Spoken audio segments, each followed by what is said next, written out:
You don't have your microphone in your hand. That's how old you are. You're forgetting your microphone. Tired. I'm over here talking. He's just freestyling into the room with nobody listening. What generation are we on? Gen Z, Millennial, Gen XY? Like what? I have no idea. We should be Gen XY because nobody knows what freaking chromosomes they have anymore. Anyway, I'm over here just looking at my phone, scrolling. You're scrolling. He's scrolling. Everyone's scrolling. We just like, we just sit in a room together and like I text you. I'm like, hey, what do you think about this? And you just look up, look back down, text me back. I'm like, yeah. What I was doing, Brandon, who your hair is getting interesting. Is it out of control? Is it time for the cut? Well, it just depends on what else is going on in your life. If it's time for a head shave and a little revival, a new clean start. But I was showing producer. Can you see this if you zoom in? We get it. You did really well. You get it, fuck twat. But I want to tell the other people. I'm trying to sell the other people. Well, idiot. But then when we have one bad week, they're going to pull this back up and they're going to zoom that in on the camera. Hey, it's just like investments. Past success does not predict future gains. Yes. So like you guys, so our fund, our index fund went up, 22% last year. And it's like, we're not guaranteeing it will this year, but last year we did what we did. So yeah, I hit everything. The only thing I got wrong was I thought Anderson Weidman was going to go over 2.5. What happened in that fight? That was insane. Dude, you guys I love a jump Gilly. Don't jump Gilly. It looked tight, honestly. If he had locked his feet around his back, he probably gets that. Hey, look, there's a lot of ifs, and he didn't, and then he died. I think I was just confused. You have a guy who was a former UFC champion, and he ends up on his back. Wait, hold on. You have a guy who's a former UFC champion who was also a college All-American. Getting taken down with ease, and not only that, once he goes, and an ADCC placer, right? He went against beat a lot of guys at ADCC, cannot get up off the bottom. Doesn't even try, doesn't even attempt. Yeah. But really, honestly, that the weirdest part about that is he jumped Gilly and then didn't get it and was like, I'm out. Like he just did not try to fight anymore after that. It's just weird, like how tired he got so fast. That was strange. A lot was made about, like Chris Weidman was used as the example of when USADA took over. Yes. Pre-USADA, he was like crazy. A lot. So much cardio, all this stuff, beating all these guys. And then they took over and he started losing time after time after time. And then you look at this fight and you're like, dude, they're gone now. Like, get back on it. What's going on? Don't pull Gilly, don't pull guard. Hey, pull Gilly, don't pull guard. Crone Gracie, shame on us for... we said, look, Bryce wins this fight, but I could see, Crone, the style, the way it is. Dude, like... That was was there a worse performance in modern UFC history that you can think I didn't of? get to watch it. Was it that bad? Oh. I don't know. Let me ask you, producer Gabe. I didn't get to watch it yet. All right. He didn't watch it either. So, all right. I was out of town. Man, it was so bad. It wasn't like Bryce was shooting and clinching and and then he was like jumping guillotine or like jump. He would like chase him and jump, like try to grab his hands like a gi and like jump guard from far away. And then he'd grab him and jump guard. It was the worst performance I've seen but like, if you look at him with Cub Swanson, a couple other ones, like, who is it? Leroy, Bruce Leroy, he shot and took his back standing, choked him out. Even with Cub, like marched him down, punched him, tried to get some takedowns, tried to do some stuff, and then we'll pull guard. This one was like the worst of the worst of the worst. It was Royce Gracie, UFC 1 without even the front kicks on his way in. It was really bad. Man. So Bryce Mitchell looked amazing. And he didn't look amazing because it's hard to look amazing in that situation, but he looked like leagues above Crone in every aspect. Modern MMA. It's hard to imagine a time, and I think we're nearing it, where the Gracies will be pretty much eliminated from MMA just in general. Yeah. There was a time where everyone had a lot of hope for the Gracies, like, the nephew of Helio, he's starting MMA. Yeah. He's going to be something. And now I think we have Neiman Gracie, and I think Crone's probably done. Man, he should be done. Somebody said, somebody I saw on Instagram, they posted something. They said, cutting Crone Gracie isn't enough. That man needs charges brought up against him. And I was like, that's true, man. Like, he needs charges. Other thing about this card, though, this last one, there was a couple bets that you and I think were both on. Chiesa at plus money. Are you kidding me? He closed as a favorite, but yes, you're right. But when we did the podcast, I think it was plus 130, 140, something like that. And Vicente Luque, like he closed as a dog, like plus 136, 105. yeah. Oh, okay. I thought it was even closer than that. But he was like plus 160 or 70 earlier on in the week anyway, last week, before it got closer. Vicente Luque and Themba, and you idiots put Themba as the favorite. I'm talking to odds makers, you know what I mean? Like that was was just crazy to me. And I've made a lot of money on Themba. They keep giving him gift matchups, but going from Ramiz to Vicente Luque is like wild. Man. And then I thought there was a case for Eljo against Mosvar. I was curious how they were going to score that. I said Mosvar, but I thought it was going to be much more dominant, and it was very, very close. That was shows Aljo's good. Aljo's his level. Aljo's very good. And then the robbery of robberies. I said I'm over here like putting up all my picks. How smart I am, you guys! I did it. Cyril Gain, like gone, whatever, dude. That was a robbery. Did you watch? No, that? It was bad. That was man. It was like up Volkov clearly 2-1, maybe even 3. I forget exactly, but man, it was. Whew, that was a bad robbery. And that was in Vegas. Usually you don't see that in Vegas just happen other like commissions. that. Yeah, that was wild. And then UFC reigns supreme, man. Pantoja is like, there are levels. He is that good. And like his granite chin, like I love the clip that always goes around of him eating a flush uppercut as hard as he can by Figueiredo. And he just kind of like, and it's funny, I tell that story all the time where I've never hit someone as hard in my life as I hit Pantoja. And he looked at me and did the same shit he did to Asakura. Oh, well. Yeah. Just like, we're good here. And Asakura, we talked about this before, like, and I actually said it last week. I said, man, like I assume Pantoja wins just because it's hard for me to gauge Asakura with the people he's fighting in a ring, this and that. And you never know. We see people fighting in the regional scene all the time that go to the UFC and they're fighting cans. And so it's hard to say like, hey, this person is or isn't on the level. I mean, Asakura going from fighting Japan to fighting for the belt, that's a bigger step up. But man, yeah, it just shows like, gosh, there are levels. Did you get the Xbox all set up in here? I did get the Xbox all set up. Oh yeah, that's pretty sick. We got the controllers, the TV. That's nice. So I had the kids put the old Xbox out here, the new one's inside, because Enzo, his birthday's coming up, but we're in Hawaii during his birthday. And so he wanted, all he wanted for his birthday is for us to give him cash and grab a couple friends and let him go to the mall for a few hours. Nice. Like, done. Easy for you guys and good for him. Yeah. So we did that. He went to the mall. We actually even gave his friends just $50 each, but so they could buy stuff too while they were there. And then, yeah, he just did that. And then afterwards they came here. The friends came over, and then we had some friends over and stuff like that. But then the fights were on. And so I was like, like, you guys go set it up. And I don't know, I'm weird with video games. I do not, I regulate the shit out of them. They're allowed to play an hour a day, which for me is too much. And that's it. And I like, there's stuff when they get home from school, they have to clean the house. There's certain things they have to clean. They have to do the dishes, take stuff out, take the garbage out, make sure the room is clean, or, anything out. Then they have to do homework before they do anything. And then they can play, for some video games. But if it were up to me, I would let them play an hour on Sunday only or something. Like, I hate it. Wow. Jesus Christ. All right. Well, with those restraints, let's get into this. Let's go. I just told you, I did not watch a ton of film on this because I had, so I bought a business. Some of you people follow me on Instagram, and I was up, cleaning hoods all night, and I didn't even realize, this card is coming up, and we weren't even going to film today. And then I go to the seller. I'm closing in a little bit. I'm going to the seller's house to like meet with him. That's just like a home office thing.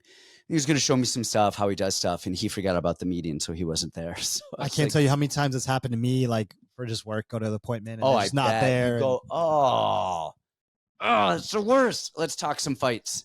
I was actually, I forgot that this card was even coming up because in my head, the last one was the last card of the year, but we were supposed to be here kind of with Tracy. I don't know. I think the UFC actually announced this fight, but they actually shouldn't have announced it because Tracy, Tracy actually accepted the fight without us even knowing, which was fine because we already accepted it before and whatever. She's like, yeah, I thought you were fine. But then she ended up having like a major surgery on some stuff that was just a complete medical thing, nothing to do with fighting, like a very big deal. And so 12 weeks out, a long time out, she let the UFC know, like, hey, this isn't happening. I have to have a surgery. Like this, we're not. Long before the UFC announced it. Then the UFC goes and announces it, and she's like, what are you people doing? Like, it makes it look like I canceled the fight. And Miranda Maverick was pissed off. She was like, oh, was she? Oh, yeah. She's like, you coward. You accept see, the fight. And that was the thing. Is like she accepted it, and then, like I said, man, they're like, this is real life stuff that we're dealing with. Not, she told me a little bit about it. It's not small. It's not small, and it's not minor, and it's not anything to do with MMA. These are just and if you need any more case, she's taking it easy on the beaches of Brazil now. So yes, and that was she's actually really taking the surgery hard. She was so surgery was like 5 weeks ago or whatever it was. A lot of post-op time. She was actually supposed to go to Korea right now. Dana White was supposed to be in Korea. Owner of our gym, Eddie Cha, Calvin Gastelum, Henry Cejudo. I think Diego Lopez was going to be there. Brandon Moreno. A bunch of people doing a bunch of stuff in Korea for Korean Zombies fight night. Hunter Campbell and the whole UFC crew was going out there. They were going to do a looking for a fight, the whole bit. And then there's martial law declared in Korea. Are you familiar with this whole thing? No. So there's martial law. So the military was like running everything for a couple of days. And I'm not great on the details, so don't take what I'm saying is the greatest truth. But apparently they had an election, presidential election. The current president lost, said that he was not going to peacefully go out of power and that he wasn't giving up good move power. And so then there's martial law declared by the government. And they were saying, if you do, any orders from the president are deemed illegal. If you do anything he says, you're in violation and you will be arrested. And I think it was only like a day or two and they kind of figured it out, but that kind of blew everything up and nobody wanted to go there anymore. So nobody's going. Eddie's over there. A couple of people are going. And then Tracy ended up switching her ticket from Korea to Brazil because she already had the ticket. So she was like, hey, I'm going to do this. So anyway, Tampa fight night. Let's do it. Go. All right. Fight number 1. We have Piera Rodriguez plus 190 versus Josefine Knutsson minus 225. You know about my diligence in the women's fights. Tell me about this. Yeah, but you're a big Piera girl. I am. And I don't know. Josephine's going to win this fight. I think it's a close fight. I think Piera's getting better than she at least had been before. She kind of beat the shit out of the Carnelossi. She really put it on her, and she took the easy way out. Although the headbutting stuff was weird. That was all very weird. Yeah, I think that girl that Josephine just fought, Poltrassi, I think she's much better version of Piera. She's a pressure forward kind of girl, wrestles sometimes, like just gnarly kind of girl. She gutted out that fight and won it. As long as her takedown defense can hold up, or at least her stand-ups, which is my biggest concern. That being said, Piera doesn't have the greatest takedowns of all time either. On the feet, I think it's Knutsson all day. She's got the great kicks, great stand-up, traditional Muay Thai. I think the line might be a tad bit wide, but it's somewhere close. I think we're accurate. Yeah, the thing with Piera, we've talked about this before on the pod in real life. Her best thing is she's just tough, and like she has good. It's weird. She has good cardio, but it's horrible cardio. If that makes sense. Like she's always training, always doing stuff. Yeah, and then she'll I don't know if it's nerves or what, but she nerves or maybe her technique on her wrestling isn't as good as she wants it to be. And so then she's overexerting her energy or something. I don't know what it is. She's tough and she's decent. She's not going to beat people on technique. She has to outlast them yeah, in some fashion.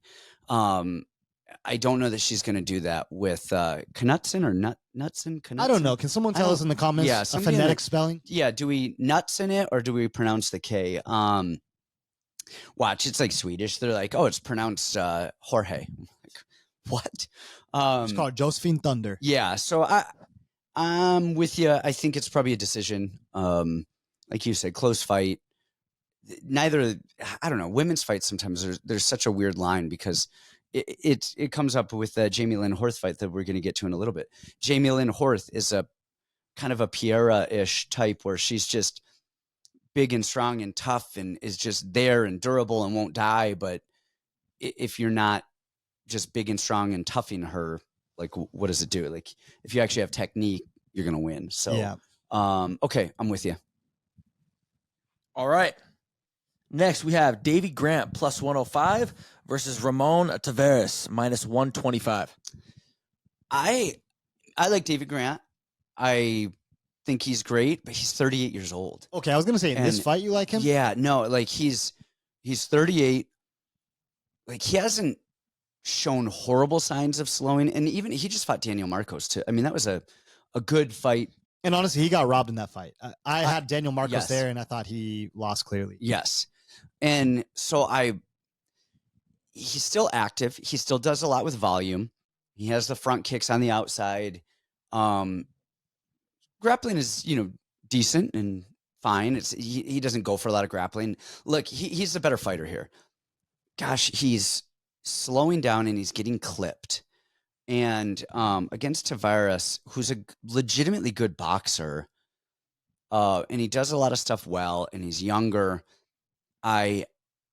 Everything in my head says Davey Grant is the better guy. He's going to find a way to win.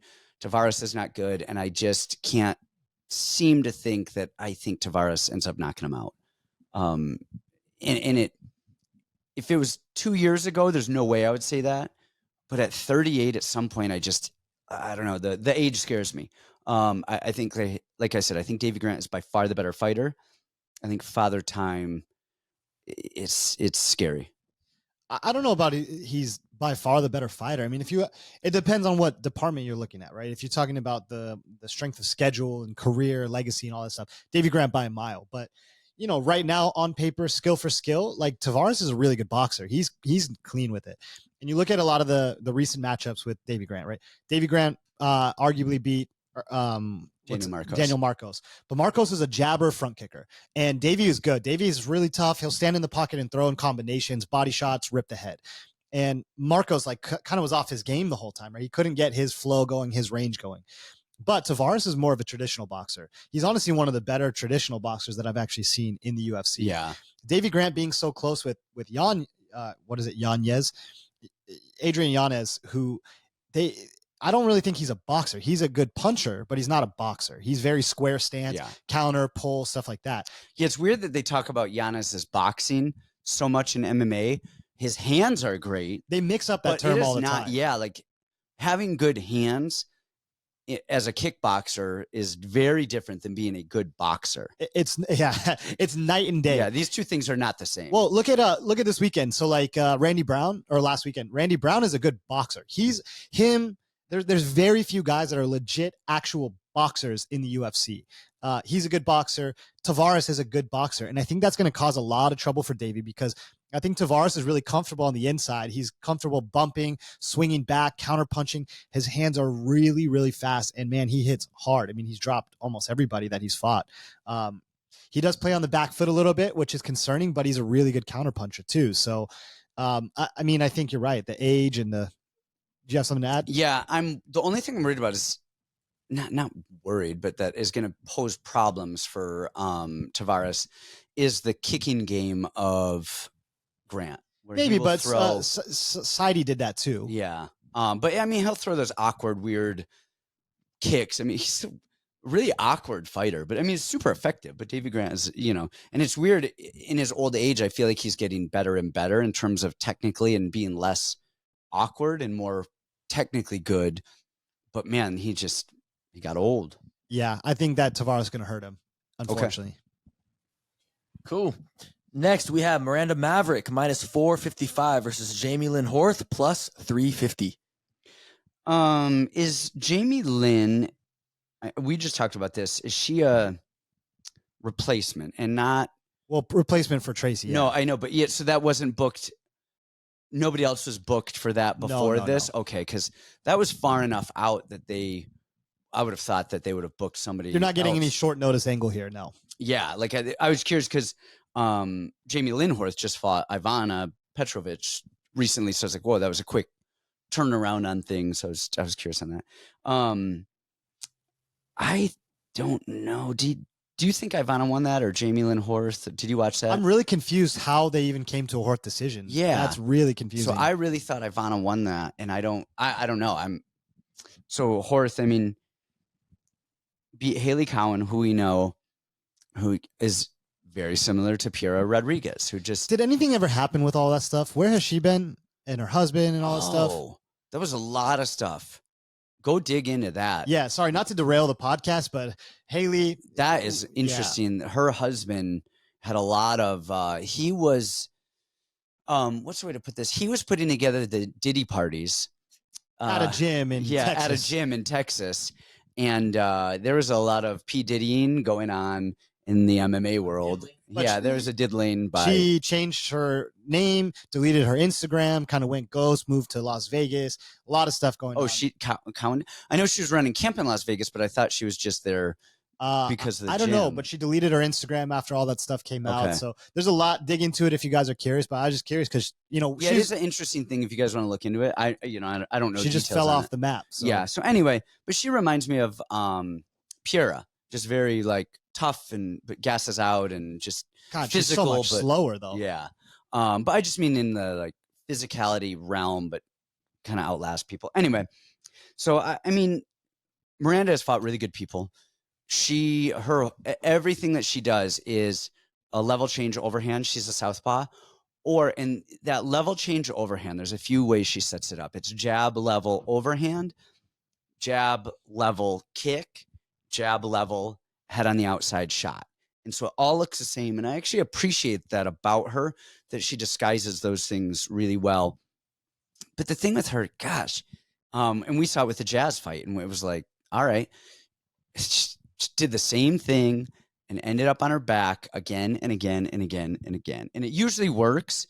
She goes head on the outside single in a crackdown position. At no point did she just bring her arm back across the waist. Oh, that's so funny because she just did that in her last fight too. Yes. And ended in that weird thing. She goes head on the outside, boom, hits a crackdown. And she doesn't, when you're going to go ahead on the outside single and you run it and you sit your opponent, as you start to fall and that you're actually falling, you need to bring the inside arm back across the waist. Otherwise, if you stay there, they're going to take your back. Or what Jazz did was she just butt dragged, hip heisted, and came up on top in half guard again and again and again. And so, man, Miranda, she just kept doing that again and again and again. And I don't know. Her last fight, she definitely looked better. But man, I think she is definitely the better fighter. The thing is, they're both physical, but Miranda, you can actually see her putting together a plan to win versus Jamey-Lyn Horth is a plan to not lose and be there when somebody else is about to lose and just kind of take over. So I like Miranda here by a lot, but it still wouldn't surprise me if it was a decision. Oh, yeah. But I think she's probably going to get a finish here. Like watching Jamey-Lyn Horth and Petrovic, that was crazy because I bet against Horth in the Cowan fight. I had Haley Cowan. I thought Haley won the fight. They gave it to Horth. Man, Horth is so slow. Man, she's such a bad grappler. I feel bad. I don't want to shit on her at all by any means. Like she's fine. She made it to the UFC. Yep. But I can't really fathom a world where Miranda loses this fight. And so then for me, it becomes a boxing fight.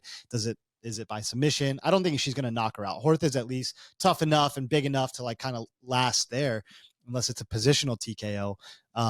But if Petrovic, who doesn't have the same gas, doesn't have the same striking or cardio as Maverick, is arguably winning that fight pretty decisively, Maverick's going to do some things to her. Yeah. I'm just going to play safe.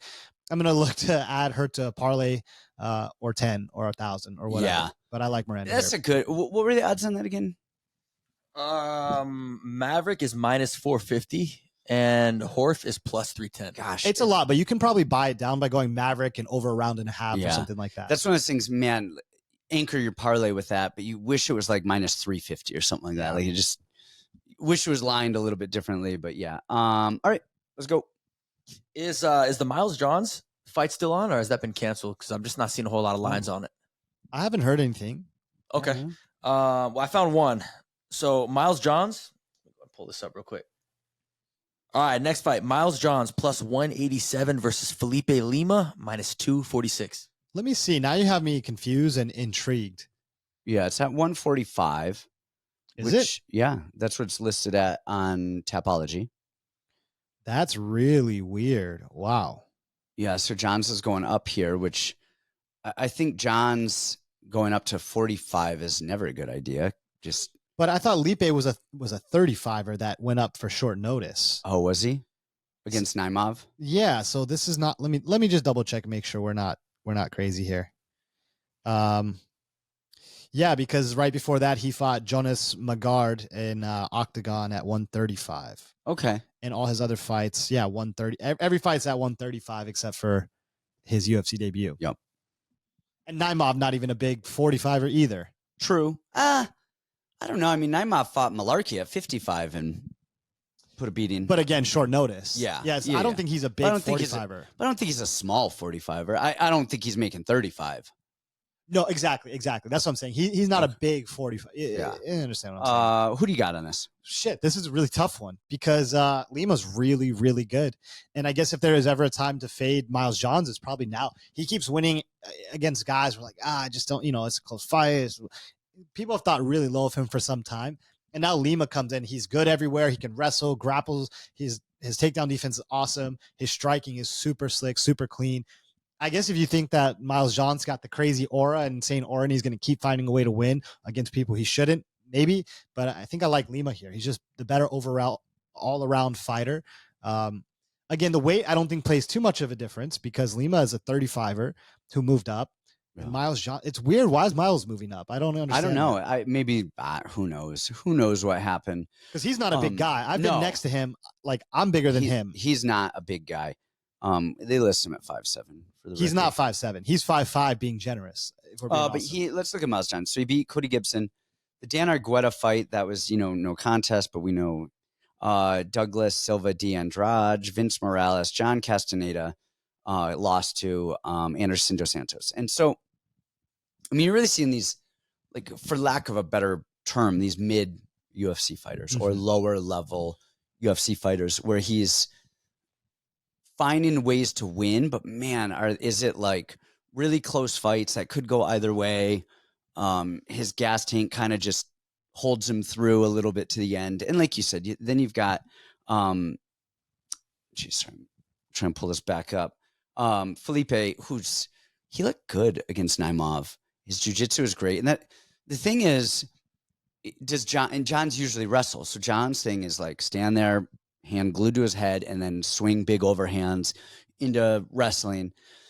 I don't know. I mean, Felipe might jump guillotine, which is a bad idea, but I think he just sprawls and hangs on him and defends a little bit and then starts throwing sub attempts at him if he is on his back and he keeps moving.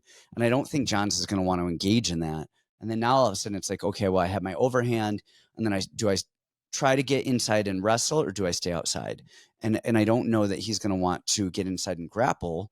So then he stays outside, and that kind of isn't his game plan. So now he's got to stay outside and hope he lands that big overhand because that's all he lands. So I like Silva here. I like Silva. I wouldn't even be shocked to see if he finished Johns. But Johns, it's pretty tough. Is a tough. Like I could see him mauling Johns. To finish him, it's a hard. Not getting the sell. finish in the Van versus Durden fight was insane. That's insane. How does stuff all like the that other fights finish, but that Yeah. one goes. So a similar situation. That's why I brought that up. Good? I'm good. All right. Cool. All right. Next, we have Sean Woodson minus 166 versus Fernando Padilla plus 140. Man, it just hit me that looking at Charles Woodson's like record. All right. And this is at 45, right? You mean Sean Woodson. What'd I say? Charles. Oh, yeah, sorry. I saw Charles Jourdain on that I was looking. Sean Woodson is at 45, right? Correct. He's just so massive. It's insane. So I'm like, all right. So then I'm looking. He fought Alex Caceres last, Charles Jourdain, Dennis Bazooka, Luis Saldana, and it kind of goes down. I was just picturing him fighting Alex Caceres and Charles Jourdain. I'm like, he's 7 weight classes above. Like, he's just huge compared to these people. But Fernando is actually probably going to be his tallest opponent, He's right? 1 inch shorter, yeah. Okay. How tall was Lou? I was going to say Lou is 5'11", 6 foot, like something like that. So he is definitely taller. And what gave him a lot of trouble? Who's the only guy who gave Woodson a ton of trouble? Luis. And Yeah. why? Because he's tall, he's dynamic. Well, the other thing is, I think Luis has a really hard rhythm to catch. And you've sparred him, producer, and he's really good, but he has really good boxing and range and rhythm. And if you're not going to like take the fight to Lou, he's going to beat you like every time. We saw it with some other fights where people are just in Lou's face to like murder, death, kill, and it'll break him and it'll collapse his cardio and he'll go. But Woodson has that style where Woodson will sit back and let others come to him, and Lou just starts him. The thing with Padilla is he's very traditional Muay Thai, and he's in your face. And I like Woodson's movement here. I do think I thought the Kyle Nelson thing was insane. Do you remember watching that? Yeah, I had a bet on Kyle Nelson. Yeah. I thought he did won you? the fight. Yeah. I Oh, thought he really? won. See, I did not think Kyle Nelson won that I fight. watched it live. Live there, it seemed like Kyle had won. Right. He had much with bigger all moments. those kicks, just kicking and kicking and kicking. No, he rocked him a Um, bunch. He just was the big moments. Okay. I think Padilla is great. I think he is like a very good striker. I do not think he's going to beat Sean Woodson. The movement. I think the movement and the rhythm. And the thing that Woodson does really well is he moves in the pocket well as he's throwing, but then he knows how to wrap people up. He's really hard to get down. And then he does, he's got some long, gangly chokes where he will attack. I don't know that plays too much of a factor here, unless somebody's kind of rocked in that situation. But I like Woodson here. Ooh, I'm going to be on the other side really, really adamantly. I think Padilla is going to be probably my biggest bet this week. I think the length gives Woodson trouble. If you ever watch like a lot of his fights, he's fighting guys who are much smaller, and you just made that as a point. Even Charles Jourdain, right? He fights 35 now, right? Yep. He was a small 45er versus a massive 45er. And each time that he's playing and he's doing this stuff, he's getting just barely out of the way, which for you as a coach's dream, just a hair out of the way so he can counter back and fire.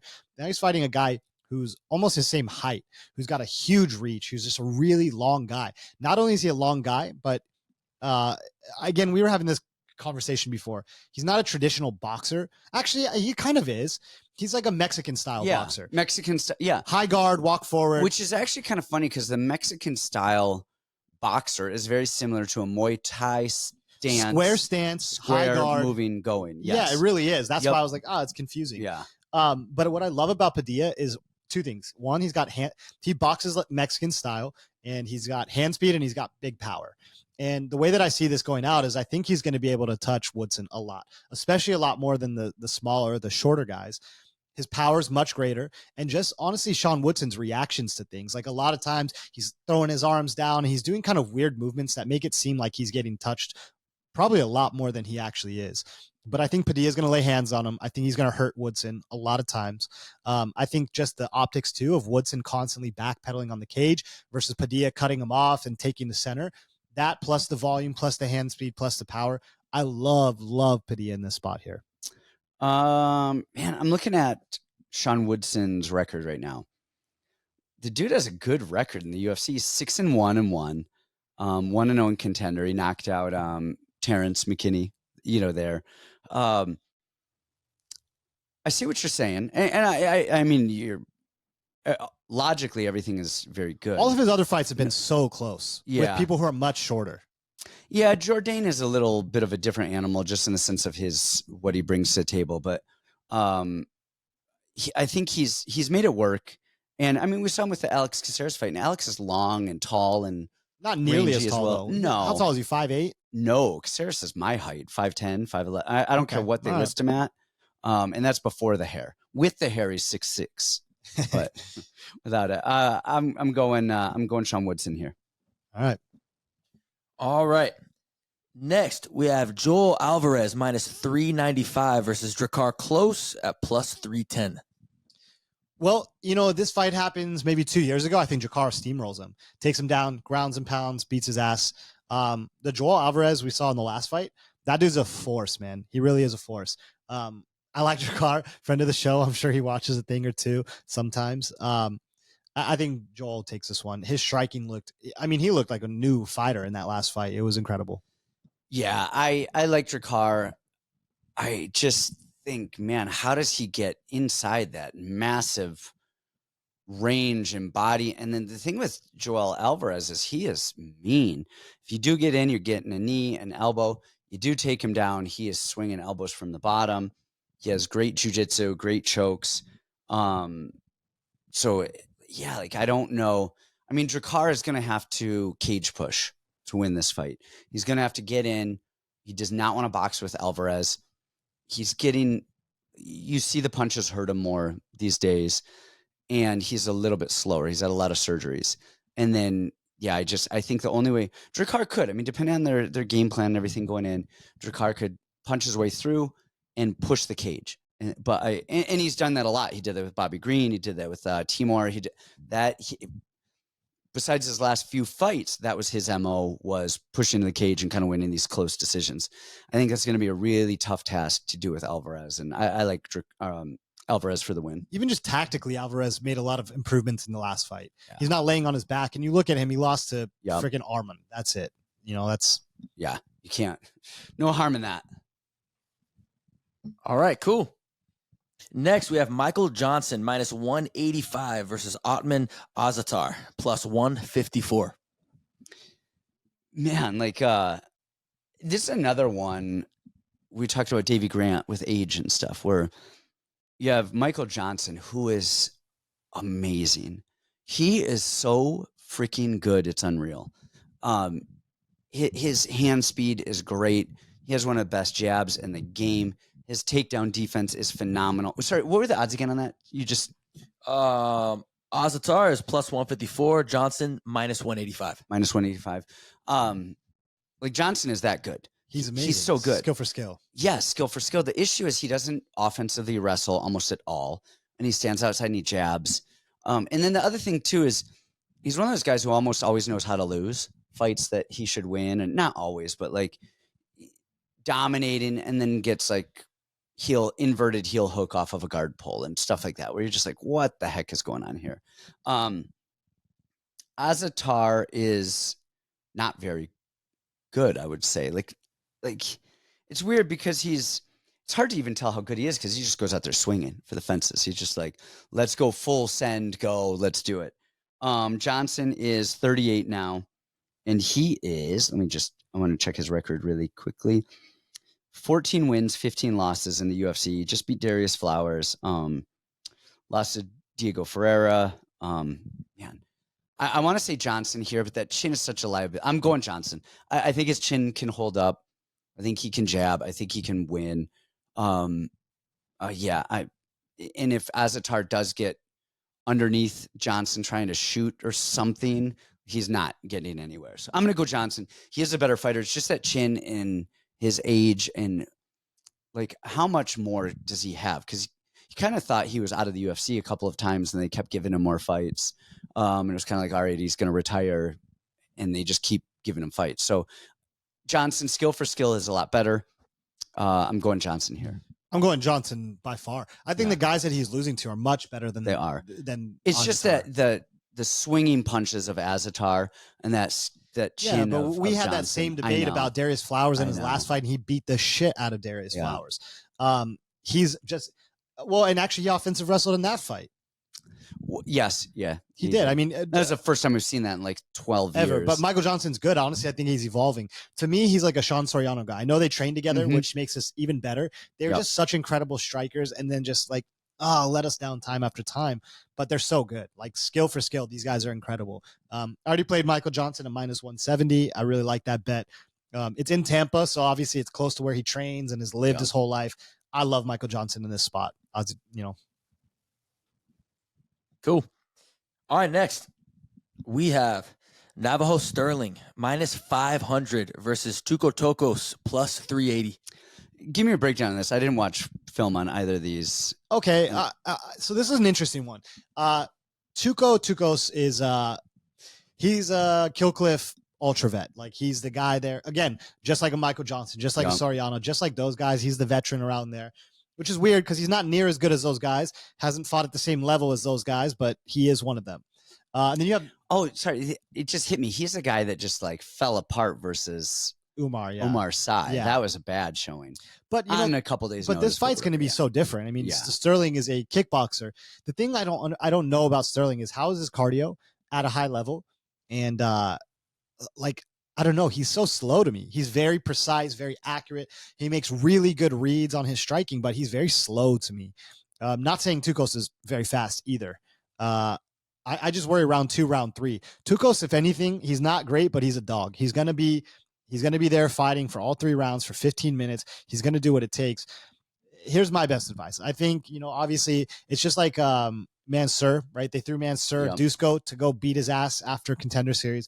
They're doing the same thing with Navajo here. They didn't bring Tuco to the UFC to win a bunch of fights and go on a title run. So I don't want to overthink it too much. However, I would start worrying about Navajo if he doesn't get him out in the first 2 rounds, right? First round and a half, I would start to worry.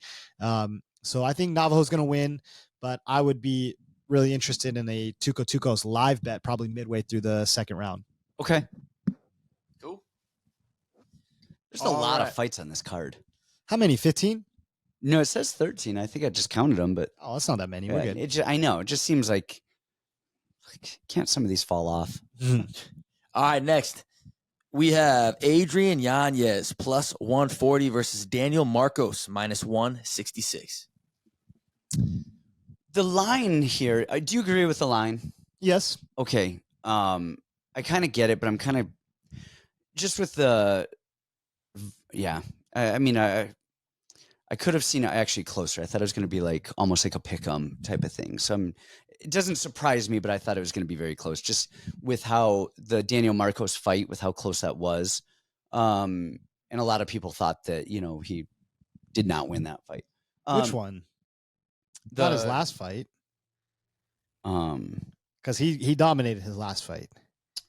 He beat the shit out of John Castaneda. Oh, no, the Davey Grant fight. Geez, sorry. That was many years ago. Yeah. Sorry. I'm tired, you guys. Bear with me. Man, when Marcos fought AQ, our guy, first of all, a lot of people gave AQ shit for that. Dude, his fucking testicle was swollen and like ripped apart. He had to go to the hospital, and he was there like all night. And oh my gosh, like what did he say? Is like it was 2 hours of extraction. It was of his testy. What did they say? They said some of the meat came off. I forget, but there was like a tear. Like there was a tear in the testicle. The Mongolian beef fell off? Mongolian beef. And gosh, anyway, that said, AQ is losing that fight. That was like, if it had gone to a decision, he lost. If they had even, like Charles Rosa was being such a dick about it, like, you fucking pussy, this and that. And we're like, dude, like, you fouled him. Yeah. And it wasn't intentional. AQ jumped at him. Whatever. The issue though is if it had gone to a judge's decision and they had rendered it to to Marcos, like, if it goes in a certain amount of time, it goes cool. Like, we didn't make this up. AQ lost, but it got overturned. No contest, like whatever. Weird. But the thing though is AQ's a tall 35er. And AQ's thing is he waits there and he wants to counterpunch. You spar with him, he waits and waits and waits and waits. And Marcos is a counterpuncher. And he was doing a better job of drawing. AQ was waiting, and he would start to like feint and go, and then AQ would swing and he would counter the counterpuncher. We saw this with Dominic Cruz and Cody Garbrandt. Cody Dominic. And So now on the other side of that, you've got Yanez. Yanez or Yanez? He likes to call Yanez. Yanez. All right, so we'll go with Yanez. He's a volume guy, but he does that whole, there's that style of like, hey, I'm trying to see you through my guard. Peekaboo, the Yep. Danger does it. He does it. Tony Kelly does it. You know what I mean? There's a specific style, and Yanez has that. He kind of waits, and he goes and he looks. And he does have good boxing, but he's short. And he has a hard time getting inside. We saw that with the Rob Font fight. And now he's got to get inside on Marcos, who has really good distance, really good front kicks, and is really durable as well. For Yanez to win, he's got to crowd the space and use his volume. Crash the pocket 24/7. Yep. Which he absolutely can do. But, man, Marcos is so good at the – if Yanez was exactly the way that he is stylistically, but he was a little taller and a little longer, I would say let's go for it. But him being so much shorter, he really doesn't address kicks much. And Marcos will kick a good amount. He's going to eat his legs up. He's going to do stuff. He's going to front kick. And then he's just so durable. Man, I like Marcos here. I wouldn't be surprised to see him get a finish just on that, the durability level and the range level. Oh, that's interesting. I don't really see a finish here. Actually, now that you're presenting this to me, like earlier, I was like, all right, I think Daniel Marcos, they're very similar guys, but one has kicks and one doesn't, is essentially kind of how I boiled it down to, because both of their punches are really crisp, really clean. They're very good punchers, make really good reads. Yanez probably less reads and more just like, I get touched, I'm throwing at you. And he is dynamic. He is good. This is in Tampa. Marcos lives there. That's where he trains. That's where everyone is so high on him. I'm pretty high on him. I think he's really, really good. Maybe this fight does play out pretty close, but I think he's who they want to push and who's the next guy up. The front kicks, the calf kicks, the head movement, the octagon control. I've never seen a guy just look so comfortable in there. Yeah. The ring is just control. His, Control all the spacing in the cage. He almost dominates an octagon like a boxer does a boxing ring. He doesn't mind having his back to the cage because he'll circle out. He'll get to where he's comfortable constantly. I think he's got really good cage control, and that's probably what's going to do it here is the distance and the cage control. Front kicks, low kicks, nice snappy jab. But I see by decision. Okay. Next, we have Dustin Jacoby plus 245 versus Vitor Petrino minus 305. What do you go on your boy Jacoby?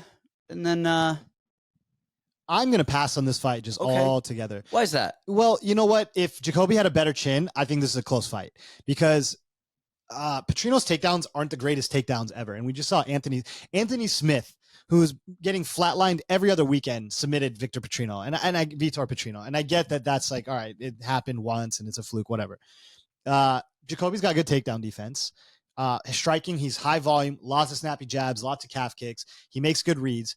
The last few fights, he's just been playing catch up too much. He's letting guys win the fight too much early, and then he's trying to make up ground on the back end and come back and win the fight. And at that point, it's just too late. Petrino, I've always thought is really, really good. But he is so big, so muscled, so just like, I don't know. But he keeps pushing with those big, crazy muscles. He's one of those guys that we talk about who like they look dead and like they're gonna die, and then they just keep going and going and going. And I think it's very close. I think Petrino wins a decision.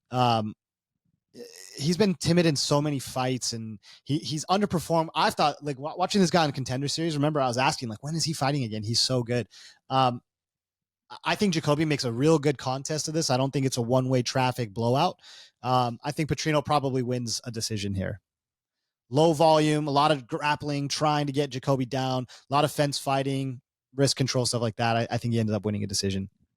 I mean, looking at Jacoby's record, he's lost 4 of his last 5. So they're pushing Petrino here. Yes. You know, to go. You said it best. The thing with Jacoby is he waits. He plays catch up. He's kind of like, we always talk about like Peter Yan downloading, and Yan downloads and downloads, but then he comes on, and once he gets it, he just goes. Whereas Jacoby seems like he's downloading and downloading until he gets hurt, and then he's like, okay, now I just have to swing on instinct, and then his instinct does him better, and he starts fighting. But it's after he gets hurt that he starts trying to win. I mean, we see him knock people out, but almost he's old. He's old. He's old. This is kind of the theme of this card, is a lot of old guys to look at. I think there's too much to say about that Dominic Reyes loss. We said it with Dominic Reyes with Anthony Smith, is I didn't want to touch that. I was where you are last week on the Dominic Reyes Anthony Smith fight. Yes. Because I thought both these guys are old. We don't know who wants to fight. I thought that Dominic Reyes was a little more flukish, where he just was getting backed up and swung and kind of landed it. But I like Petrino. I like his pace. I like his honestly, I think if he doesn't go immediately ape, I think Jacoby will pick him apart standing with that jab and his movement and his little touch go. But I think Petrino right out of the gate is going to do exactly what he did with Anthony Smith and just be swinging and going and shooting and lifting. But I don't think Jacoby has the jiu-jitsu that Anthony Smith has, or the submission game. So I like Petrino here. Okay, fair enough. All right, next in the featured bout of the evening, we have Manel Cape minus 345 versus Bruno Silva plus 275. I'm going to refrain from this since Bruno's trained with me since he was like An infant. Yeah, like long before he was in the UFC, I was training Bruno. So I don't feel comfortable talking about something. I mean, it's been 8 years. I would look at Bruno as an underdog here. And the only reason I say that is a very good fight. I think Manel is one of the best in the world. Just styles-wise, Manel's never going to offensively grapple. Or he hasn't offensively grappled very much. Defensive grappling, he looks incredible, right? His sprawls in that last fight against Molkaev were incredible. We're talking about a striking fight now. Bruno's a really good striker. Bruno makes really good reads. He's got step-offs, kicks. He does a lot of stuff really, really well. Manel is a phenomenal counterpuncher, crazy hand speed, tough as they come, spars with everybody in the world, but he tends to wait a lot. And for me, this fight's going to be really about who fills the space with volume, who can touch, and who can hurt. And Manel hasn't really hurt a lot of people lately. He can't finish guys even when he has them on death's door. So, and Bruno can take a shot. He did get hurt by Durden, but he can take a shot, come back and win, obviously. So I think this is a really close fight. I can't wait to see it. All right. Next in the co-main, we have Cub Swanson at plus 136 versus Billy Quarantillo at minus 162. This one's hard for me. Tell us why. I will, because Cub is good. Technically, he's always been good. He has very good boxing. He moves, on a stylistic level with Quarantillo. So he's very good boxing, and he moves well, and he sees it. And on a technical level, he's going to beat Quarantillo in a boxing fight. Can't check a leg kick to save his life. It's not really a concern here. Yeah. Yep. Exactly. But then you see I don't think it's hard. I think Quarantillo wins this. Serious? Yes. Wow. Tell us why. So here's the thing: is Quarantillo's like, hey, let me don't die, and he's just that tough son of a bitch. But he's actually good, and he will press, and he will get in. I think this is going to be Alex Hernandez, Quarantillo all over again, because I think Cub is very good, and I think Cub on the outside is going to absolutely sharpshoot Quarantillo, but he's got to knock him out, and Cub isn't used to anybody pressuring him in the way that Quarantillo will, and I think Quarantillo has. Let me look. I'm just looking at Cub. So he lost the decision to Andre Fili. He beat Hakeem Dawodu. Lost to Jonathan Martinez kick-wise. People underestimate Quarantillo. That Yusuf Zalal fight, Yusuf is a different human than he was back in the day. He was hurt coming into that fight. Quarantillo was? Yeah. What was hurt? I don't know. We had an anonymous tip on our Discord that he was a little banged up. So he beat Damon Jackson, beat Alex Hernandez. Let's see. Lost to Shane Burgos and Edson Barbosa. All right. So he's losing to really tough guys, very similar to Cub. All right. The only thing is Cub's a little bit smaller, and I don't think he has the cardio or the power. He does have the power. I don't mean that. Like the power in his punches, I think he absolutely has. I think the physicality wise, where Quarantillo is grabbing you and in your face and going and just to blast double Quarantillo to get him off. Like Burgos is like, all right, let me physically throw you around and then just not quite die enough. Yeah, I think people are underestimating Quarantillo's cardio, and I think Cub has looked really good against Andre Fili, who again isn't that guy who's Fili's very good, but he's so open. He leaves himself open to so many counters, and he's so big in his and movements. Quarantillo's super sharp. In defensive No, response. he's not. No, but the difference is Quarantillo is not sharp, but he's crowding you, pressuring, and going and grab. Whereas Fili's doing it on the outside, where Cub is able to sharpshoot and do what he wants to do. Cub needs space to operate as Cub operates. And Quarantillo is just not going to respect that space. So I think if Quarantillo was anything but the press forward and go, he absolutely sharpshoots him. I think Quarantillo is going to smother him. Well, do you worry at all just that, hold on, let me get to this. Is this that's the co-main event? We're almost done. Do you worry at all? Okay. He lost to Yusuf in his last fight in Damon Jackson. Okay. Yep. All right. I can see what you're saying. What my worry was, I had mixed up the order of his recent fights, and I thought he had just come off getting knocked out, which is going to make him more timid. If he was injured in that last fight, it seemed like that last fight he was injured and he knew he was going to lose, but he was like, I can't afford not to finish this fight, to take it and get a paycheck. God, he's 36 also. Yeah. He's like an older guy. Yep. Old school, been around. I think you might have just convinced me. And it was hard because, Cub's got all the skills in the world. He's great black belt, good wrestling, good boxing. He just does everything really, really well. Maybe this is a good buy low spot for Billy Q. He's 4 years younger. He does pressure. He just hangs on people. Watch the Gabriel Benitez fight. That was unbelievable. Wild.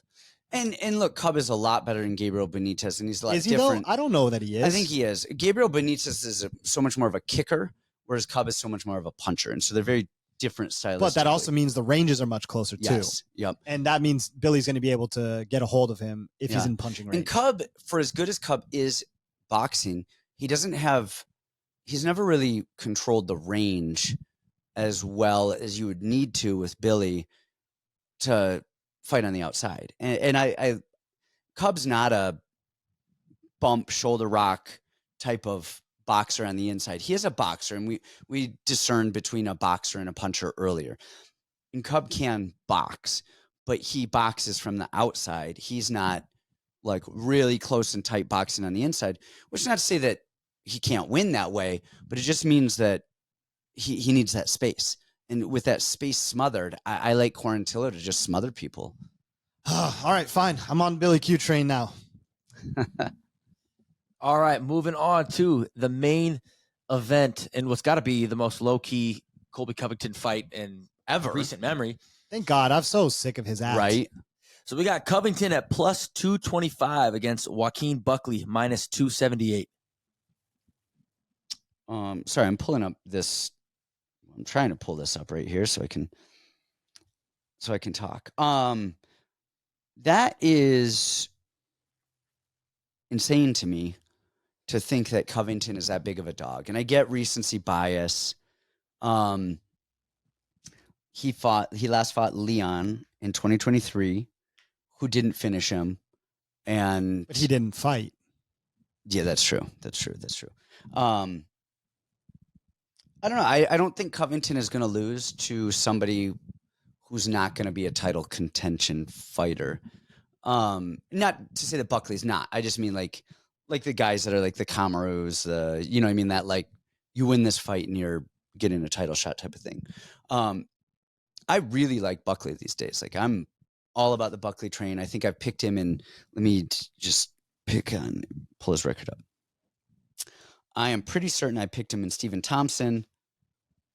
We both did, but we lucked out there. Luque, Marone, everything he's done. If he fights Chris Curtis again tomorrow, I'm picking him twice. Dude, I like Buckley. Like he's phenomenal. His wrestling has gotten so much better. His cardio has gotten a lot better, and his cardio management has gotten a lot better. The issue with this fight for Buckley is it's a Quarantillo Cub thing. Except Buckley likes his space, and he does punch, but he likes to kick a little bit. You know what I mean? It's just he's a little bit more of a space person, in terms of range. And Colby is just going to box you and push you right on that wall. And I get it. He's 36. I think he is going to fight in this fight. I think maybe not. Maybe he doesn't fight.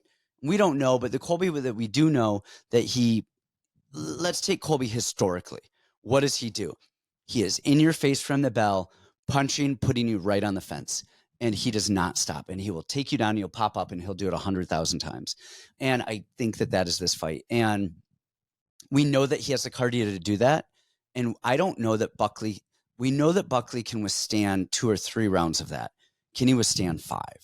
I think Colby is going to pull away and really start to find his rhythm in the 3rd, 4th, 5th round. I think it's Lawler all over again. I think it's just in his face, swinging, going, boxing, pressing.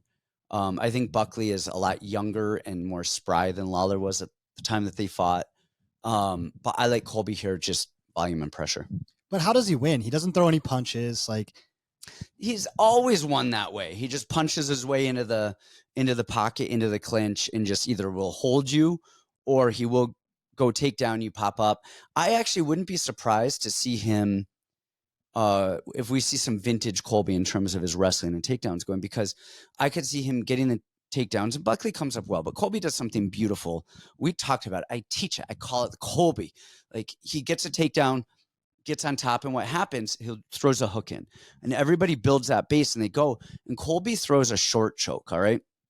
And he throws it which way? He throws a right arm behind, and he does it. And you know that you're not going to get up, and it's an easy transition to spin. Your options are 2. Dos, as they say. He throws that short choke in. If you keep trying to build up, which you will get up the way that it is, you're going right into a choke. So you can't do that. So you feel that choke. And we saw it with Jorge Masvidal 100 times. He goes to hit that choke. Jorge defends, and he slides back in a half guard, and it gives Colby top position. So I would assume we see that a lot here. I like Colby. I like his pressure. I like his wrestling. I think I really like Buckley, and I think if Buckley were to fight anybody that wasn't a cardio pressing machine like this, who's so used to 5 rounds, I give me the case for it, because I love him, but I like Colby here. Here's where I see the issue being is Colby didn't shoot almost at all in his last fight, and maybe until the very, very, very, very end, but he'd already lost for so many rounds. What happens is I think that he gets discouraged if he doesn't get the takedowns, then his striking is non-existent. I mean, it's really, really bad. I think. I don't know. Maybe old Colby was more confident and better and just would swing because. I don't think it's really, really bad. I think it's decent. I think when he was really boxing a lot and putting the punching numbers together, he would fight behind that jab, but it's awkward. It's not bad. It's awkward. It's not traditional. Joaquin's got good hands, really good boxing. I think he knows. I mean, for how he presents himself, sometimes is like lunatic, loudmouth on the mic. He's really smart. He really does tape. He really does film. He puts together good game plans. I think he's going to defend 2, 3, 4, 5 takedowns, and I think Colby's going to get discouraged. And now we're talking about a boxing match. And in a boxing match, I'm picking Joaquin all day. I think there's, levels to modern MMA.